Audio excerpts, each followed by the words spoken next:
Serving southern New Mexico, this is the award-winning KRWG-TV News 22, where news matters.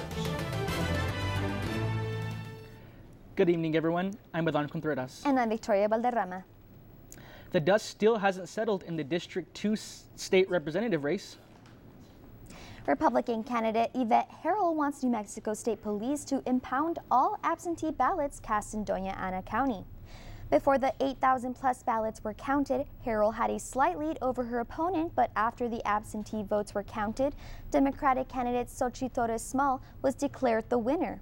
Harrell complains the reversal decision came after late counting of a historically high number of absentee ballots. Nearly a week after elections, Doña Ana County has finished counting all provisional and hand-tallied ballots. There were 1,100 of them. The close race first had Republican Yvette Harrell in the lead, but Torres Small won after all. Doña Ana County votes were counted. The first wave of Central American migrants from the group that formed last month have now reached the U.S.-Mexican border. Many with the goal of crossing into the U.S. now literally within sight. But the Trump administration stance hasn't changed. John Lawrence reports.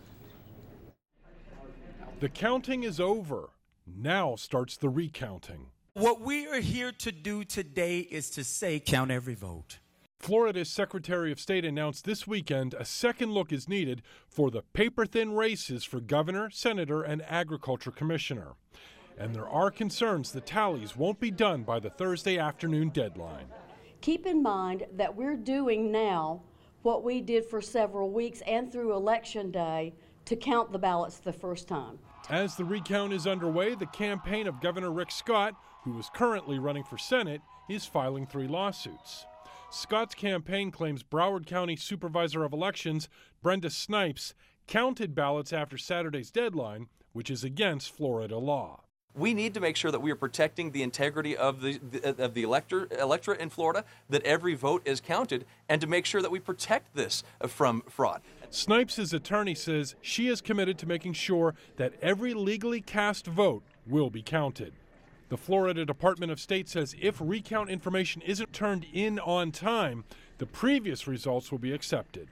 And in a recount, it's not unusual to see the vote counts change, but in minor ways. I'm John Lawrence reporting. Aid groups say the remaining members of the caravan are still more than 1,000 miles away from the U.S. border. So, fun fact, Las Cruces yesterday was colder than most of the cities in the East Coast. Really? And with that, Jackie is next with the first look at weather. It has definitely been much cooler than we're used to around this time of year. Right now we're looking at mostly clear skies. Temperature cool, 49 degrees. Winds aren't too bad though, coming from the southeast at 4 miles per hour. Humidity not too bad, 25%. Dew point 19 degrees and a barometer at 30.43 inches. Now taking a look at our high today, we did hit a high of 54 degrees, well below our average of 67 after an overnight low of a chilly 36 degrees. Now take a look at this record temperature set back last year. We hit a record high of 83 degrees, so we're definitely nowhere near that. And back in 1976, take a look at that super chilly record temperature of 18 degrees. I am definitely glad we didn't hit that chilly degree temperature today or tomorrow. Now taking a look at precipitation, we didn't have any rain for today, but our yearly rainfall sits at 7.32 inches. Now that's all I have for your current conditions. I'll be back later with your national forecast, but for right now, back to Vicki and Adán at the desk. Customs and Border Protection in El Paso are advising people traveling across the border to expect longer waiting times. A large number of CBP officers from the El Paso, Santa Teresa, and Tornillo ports of entry are being deployed to Arizona and California to respond to the caravan of migrants now heading that way. The move will make maintaining the lanes open initiative between 6 and 10 a.m. harder. Updated wait times will be on the CBP app. With many migrants from Central America still waiting on the Juarez side to cross into America, the ones that have been released need somewhere to go once in America. News 22's Shelby Cap takes us to one Las Cruces church giving that help. Migrants arrive at the El Calvario Church in Las Cruces every Tuesday. The church feeds them and gives them a place to stay. and children who they are until they get here and where they're going. So it's a challenge just to connect with them and build up some trust, and then to be able to make arrangements for them to live here and then to be on their way. Migrants have been traveling days on end, and many of them left their homeland with just the clothes on their back. That's why here at El Calvario, they take donations. That way everyone can receive a new pair of clothes. This man traveled with his son from Guatemala, leaving behind the rest of his family. He says, I am very thankful for the people here. They have treated us well. Thank you to God. God has touched their hearts that they may help us. There were too many migrants for just El Calvario, so others were taken to the Holy Cross Retreat Center in Mesilla Park. Doctors from the community volunteer their time to check the migrants for any illness. Blanca Scott is a local nurse. She buys medicine with her own money to treat the migrants. And in an effort to help get to the kids a little faster and help get them better before they end up in our hospital, I decided to come out here and volunteer and help. She says volunteers are always needed. She says they deserve help because, like all people, they are children of God. Shelby Kapp, News 22. There are 6 churches in Las Cruces that receive migrants, and they are always looking for volunteers. With the cold coming in, it must mean one thing. It's the season of giving. If you're looking to donate this winter, check out these options. The Department of Languages and Linguistics will be accepting donations in Breland Hall to help migrants waiting on the International Bridge in El Paso. They will be accepting blankets, toiletries, and more. After facing the first freeze of the season, Las Cruces residents are finding any way possible to keep warm. This isn't the best news for people who don't have a home or heater to keep warm. Several locations around town are taking donations to help these families, including the Mesilla Valley Community of Hope, Las Cruces Gospel Rescue Mission, Clothing Room, and the Hair Studio Exchange. And the Aggie Cupboard is seeking donations of reusable grocery bags, non-perishable food items, and toiletries. Aggie Cupboard provides free food assistance to NMSU students, faculty, and staff. Donations can be dropped off at the Honors College and Breland Hall, rooms 152 and 179. The trial for alleged Mexican drug lord El Chapo Guzman has begun in Brooklyn, New York. Guzman, who is 61, faces 17 counts indictment of alleged crime activities and has pleaded not guilty. Prosecutors have called for the opening statement from Guzman's defense team to be thrown out after claims of Mexican presidents being bribed by Sinaloa cartel members. The judge did not allow it, but reprimanded the defense team for hyperbolic claims. It's been nearly a week since a gunman entered a country bar in Thousand Oaks, California. The gunman, identified as Ian David Long, a 28-year-old Marine veteran, killed 12 people, including himself. News 22's Marlene Barraza explains how situations like these make a local resident practice gun safety not only for himself, but also for his loved ones. About 4 years ago, Juan Aguilar started sports shooting, and since then, he's owned 3 guns. He wants them for protection. I'd rather have it and not need it than need it and not have it. It's for my protection, for my family's protection. But he agrees with some regulation. For one, he'd like to see stricter background checks. Just because you're a citizen, you should be entitled to own a gun. No, I think that there should be stricter background checks. I'm all for that. Just the right people should have the right guns. And in a given situation, that gun can be what Harry Stryker calls an equalizer. It makes the field level now.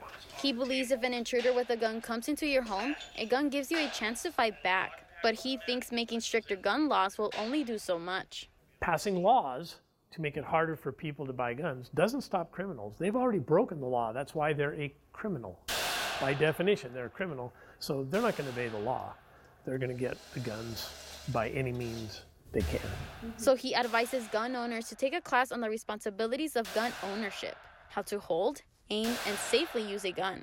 And lastly, practice, and then practice some more. Because if you don't, you won't know what to do. And that's what Aguilar does. I come out here to get better position, better aim, better everything. So if one day, God forbid, I have to use it, at least I'm ready. Aguilar says people have a right to own guns, but will continue to support stricter background checks. Marlene Barraza, News 22. And stay tuned, Jackie will be back with your national forecast. But first, we'll take a look at some not so popular toys. More on that when News 22 continues.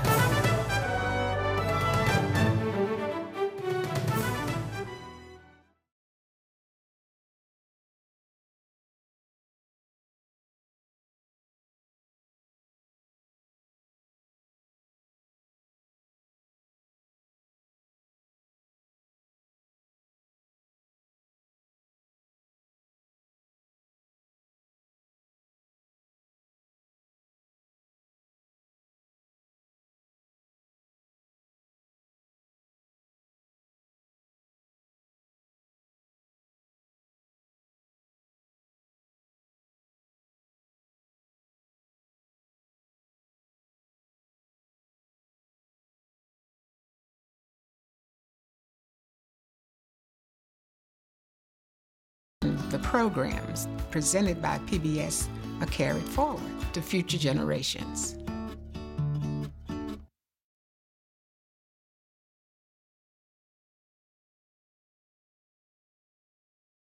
To Wednesday, where news matters. Child abuse is a problem in New Mexico, and today an advocacy group met in Las Cruces to talk about it. And their goal is to combat and deter child abuse. The conference was titled Childhood Trauma from Symptoms to Systems. This was the second year the conference was put on by the New Mexico Voices for Children.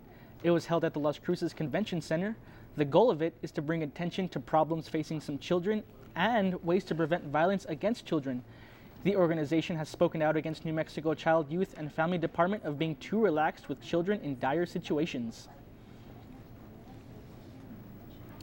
With the holidays right around the corner, many kids have their eyes on the toy shelves in anticipation for Christmas. But for some kids, some toys just aren't as desirable as others. Check this out.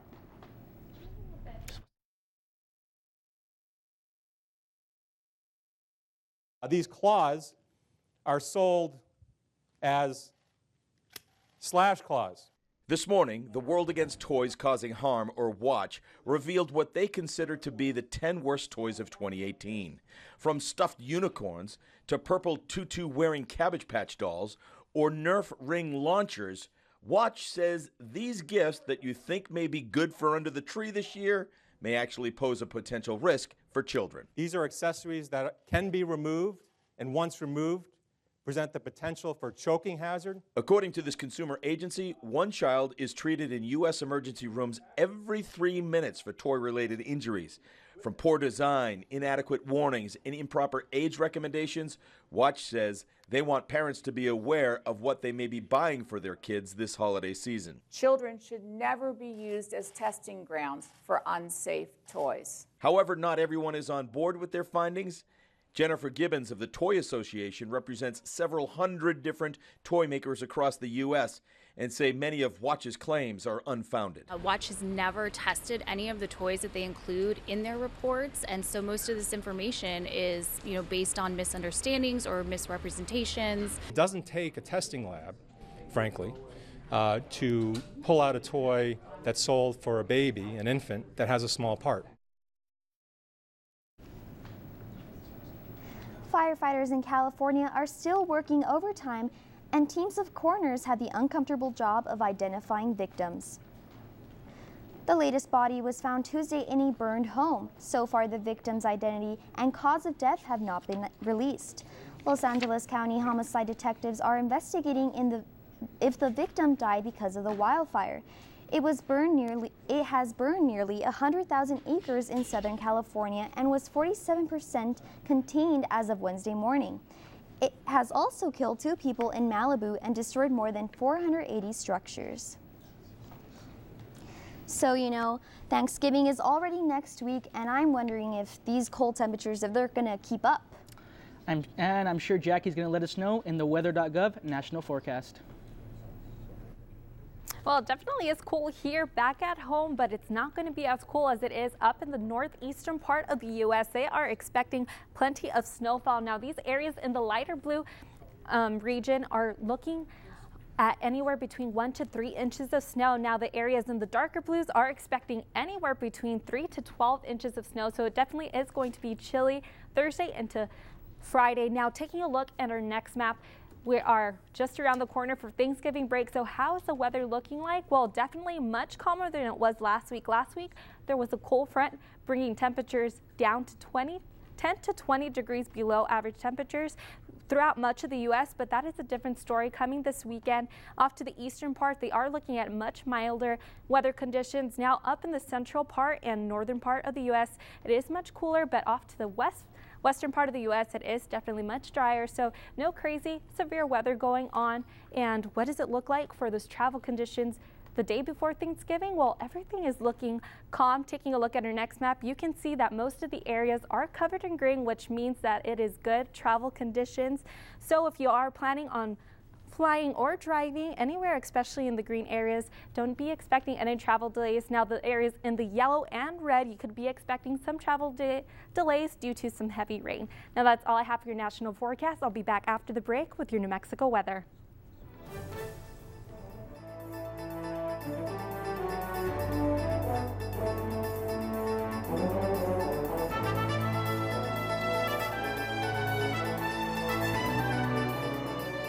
Noon to 2 on 90.7 FM and streaming live on KRWG.org.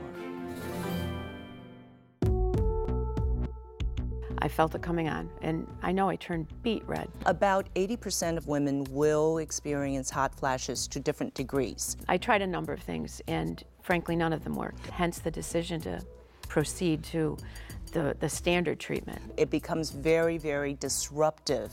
I'm Dr. Peter Salgo. Join us this week for Second Opinion. Sunday at 1:30 p.m. on KRWG-Public Media. I'm Rick Steves. Join me in West England, where we'll explore picturesque Cotswold villages. Visit an eccentric lord in his manor house. Marvel at a striking cathedral and attend evensong. Then we'll taste some hard apple cider with the farmer who made it. Experience the New Age vibe of Glastonbury, and finish with the Stone Age mystery of England's ancient past. Saturday at 8 p.m. on KRWG Public Media.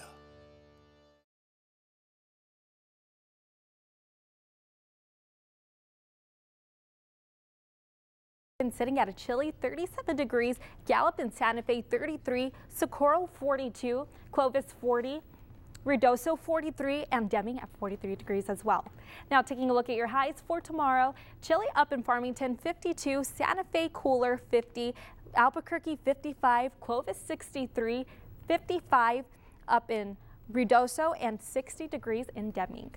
Now taking a look at sister cities near our area, clear skies tonight for Alamogordo with a chilly 28 degrees for your low tonight, and tomorrow sunny skies with a high of 59 degrees.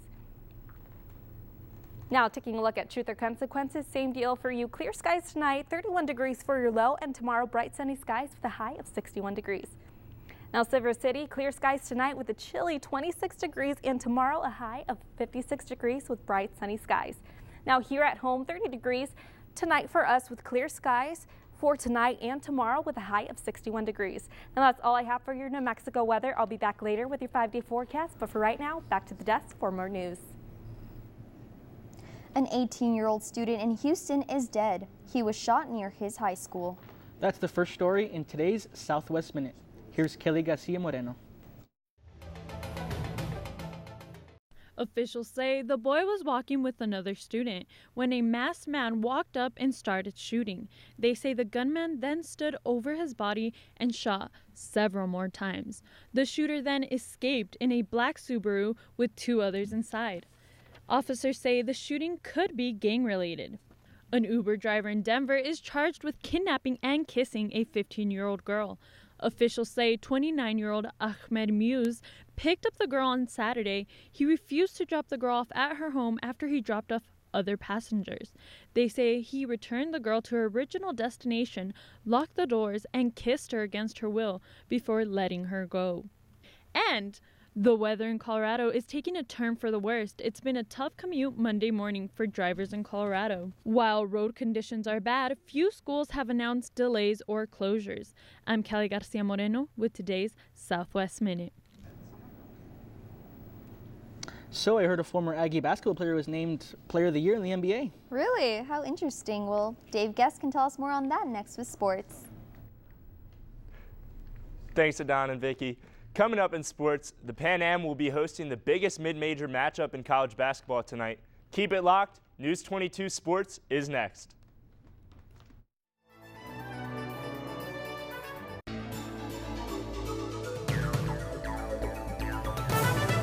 Masterpiece. No wonder you stay so long in London. Life's all pleasure. So you find me ferocious. Within a week, she will not be a virtuous woman. Dr. Behenna has arranged for you to go to an asylum. Well, when up? Forgive me. I shall wait upon you. When will your husband be out? Why did I come? Ross and I were happy. The man's a renowned duelist. He's killed 5 men. Poldark on Masterpiece. Thursday at 8 p.m. on KRWG-Public Media. Great Performances takes us inside the Tony-winning smash In the Heights. With its bright new cast of Broadway dreamers. We're going to change the world. Hamilton creator Lin-Manuel Miranda stars in his first triumph. What do you do when your dreams come true? On stage and off. See how they hit the heights. With In the Heights on Great Performances. Friday at 9 p.m. on KRWG-Public Media. This is KRWG-TV News 22 Sports. Welcome back. I'm David Guest here to give you the best sports news in the Southwest. Saturday was a gridiron showdown for the Bulldogs at the Field of Dreams as they faced off with Clovis in the first round of Class 6A playoffs. Casper the Bulldog and the rest of the Bulldogs faithfuls were amped and ready for another taste of playoff football.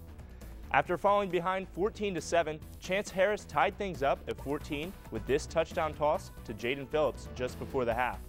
Later in the third quarter, Harris found the promised land again, thanks to this stellar grab by Jay Mason, who went airborne, toe touch, and that's 6 points, and the Wildcats were up by a score. Cruces fans held their breath through the fourth quarter as the Bulldogs came within 4. Johnny Terrazas scored the go-ahead touchdown as he took this handoff into the scoring box. These guys have grown so much, and we're really excited about it. We know the challenge that's ahead. We know La Cueva's obviously undefeated, one heck of a team up there. But I tell you what, we're believing in each other like we never have, and I'm excited to take these guys up there. Coach Lopez and his team take on La Cueva in Albuquerque Friday night in the quarterfinals. The St. Mary's Gales come into Las Cruces tonight with the 4th best winning percentage in college hoops over the past 3 seasons. The Aggies boast 79 wins of their own over the span, and both teams sit at 2-0.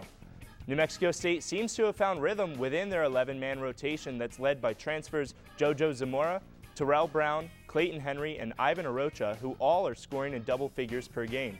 They're coming off of a convincing rivalry, blowing out UTEP.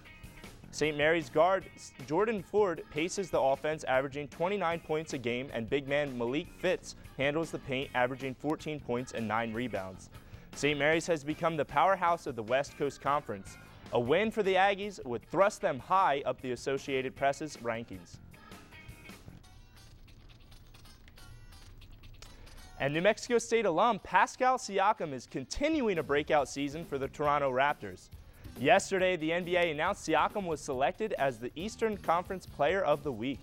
To earn the honor, Pascal emerged onto the NBA spotlight, averaging 20 points and 4 rebounds per game, leading his team to a perfect 3-0 record.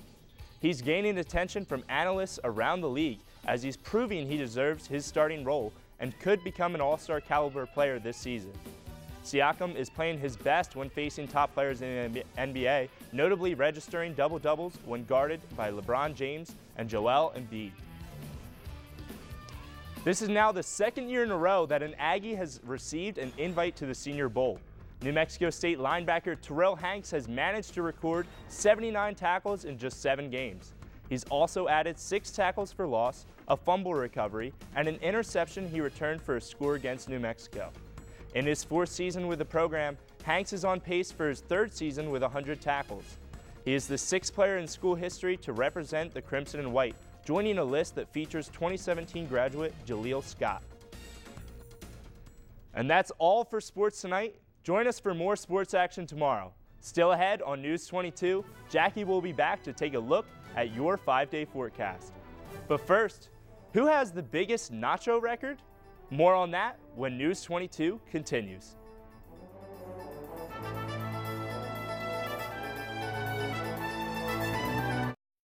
On The Woman in White. We need a doctor. Bring a doctor here could lead the Count line straight to us. Be done with it. I will not be done with it! Sir Percival has a secret he is desperate to hide.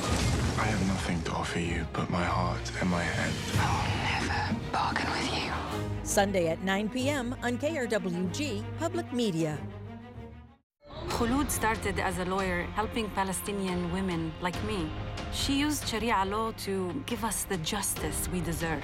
And now she's become our first female Sharia judge. I am so proud. The Judge, Monday at 9:30 p.m. on KRWG Public Media. It's the 21st annual Mark Twain Prize for American Humor, honoring Julia Louis-Dreyfus with Stephen Colbert, Bryan Cranston, Tina Fey, Tony Hale, Abby Jacobson, and Alana Glazer, Keegan-Michael Key, Lisa Kudrow, Kumail Nanjiani, Jerry Seinfeld, with musical guest Jack Johnson, and an A-list of celebrity friends. Monday at 8 p.m. on KRWG Public Media. Let's go ahead and take a look at our top stories. Shelby Cap analyzed what is happening to the migrants at El Paso's International Bridge. Marlene Barraza talked to us about the reforming of gun laws, and we showed you which toys made the worst toys of the year list.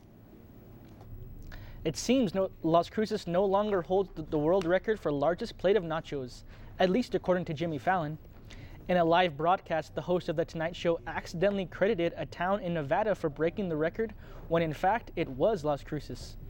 The city broke this record over the weekend during the Noche de Nachos, where they constructed a plate of nachos weighing in at over 5,000 pounds and measuring a little over 100 feet in length. Wow. What a shame. I know. I know. I thought it was us, and he said that. I was so confused. I know. We were surprised everyone. And so, Jackie, what's our next 5 days looking like? Well, definitely is going to be chilly the next 5 days for us. Temperatures are sticking around those lower 60s, and those lows are sticking around those lower 30s. So it definitely is going to be cold. All right. Well, and that's all for News 22 today. Thank you, everyone, for joining us. I'm Victoria Valderrama. I'm Milan Contreras. I'm Jackie Loera. Good night. Good night.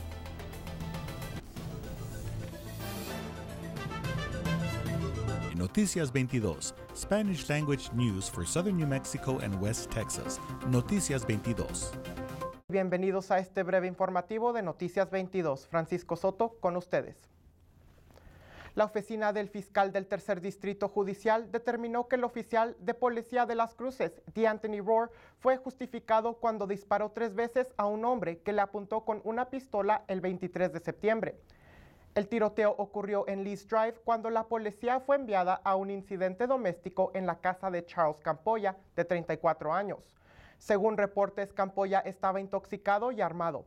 El video de la cámara de los oficiales indica que la policía ordenó a Campoya que bajara el arma, pero él le apuntó al arma al oficial Rohr y se cubrió enfrente de un vehículo. Ninguna lesión fue reportada. Campoya fue acusado de un delito de asalto agravado contra un oficial y manipulación de pruebas. Campoya más tarde fue acusado de violar la orden de violencia doméstica. El oficial Rohr fue puesto en licencia administrativa después del tiroteo y ha regresado a su puesto. En California, los incendios forestales han causado la muerte de 50 personas hasta el momento y han causado la destrucción de miles de estructuras. Ahora, un nuevo incendio ha empezado en el sur de California, en el condado de San Bernardino. El incendio se desarrolló y expandió con los vientos provenientes de Santa Ana y la vegetación en California. Eso ha sido todo de mi parte. Para Noticias 22, Francisco Soto.